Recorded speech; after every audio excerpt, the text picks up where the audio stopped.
Okay guys, now we're going to go over the velocity time fix-in that you've hopefully taken some time out to do on your own, and then come back to this video and check to see how you did. So again, what I've done is I've crossed out the A, B, C, D's because my line shifted and crazy things happened. So this is what we've got here: A, B, C, D, and E is here. Okay, so basically what we're going to do, if you read the instructions, it says for each of the lettered intervals below, indicate the motion of the object. Is it speeding up, slowing down, constant speed, or at rest? And then the direction of the velocity. Is it positive, negative, or zero? And the direction of acceleration. So I'm going to do the directions first because it's easier. Remember that to describe the direction of velocity, we're just going to basically look to see where on the y-axis the line is, because the y-axis is describing the velocity. Okay, so for velocity, we're just going to look at the y-axis. So in section A, the slope or the line is in the positive y area. So we're going to say that the velocity is positive. To predict what the acceleration is, you're going to have to look at the slope of a velocity time graph. The slope of a velocity time graph describes the acceleration. So in section A, the acceleration or the slope is positive and constant. So we're going to say positive. Okay?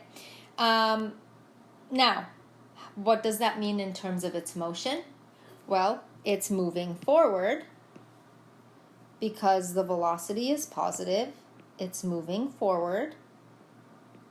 Right? The velocity is positive and speeding up because the acceleration is also in the same direction as the velocity. For B, the velocity is again in the positive area of the y, so it's positive, and the acceleration describing the slope is also positive.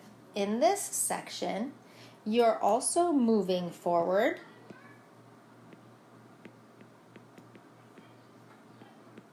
because you have positive velocity, and you're speeding up because your velocity and your acceleration are in the same direction. Now, it is noteworthy to say that this is interval A is faster acceleration than interval B. Okay? And you can tell by the steepness of the slope. So interval A has a steeper slope than interval B, therefore it has a faster acceleration.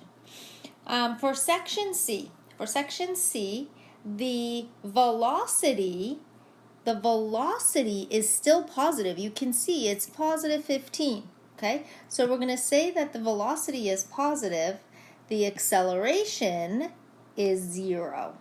The acceleration is 0. What does that mean? That means that the car is still moving forward. So imagine you're driving in a car at 15 meters per second. You're still moving forward. Okay, so you're moving forward, but at constant speed. Sorry, I'm going to have to abbreviate and squeeze that in there. At constant speed. You're not changing velocity. In section D, my velocity is still in the positive y area. So my velocity is still positive, but now my acceleration or the slope is negative. Okay? So it might help you to just kind of remind yourself, this is where are you on the y-axis? This acceleration is the slope. Okay? Now, since I am still in the positive y area, I can still say that I'm moving forward, but since my acceleration is now negative, you can see at the beginning of D, I was at 15 meters per second, and then in the middle of D, I was about 10 meters per second, and then at the end of D, I was about 5 meters per second. So obviously I'm slowing down. Now, another way you can tell that you're slowing down is that your velocity and your acceleration are now in opposite directions. Okay? And then finally for section E, I'm still moving forward because I have not dropped below the 0 point on the y-axis. Still moving forward. I'm still slowing down, going towards 0, right? My velocity, sorry, I did this one a little backwards, it's okay.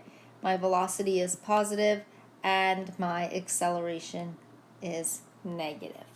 Now, it is also noteworthy to say that in section D, you have a faster deceleration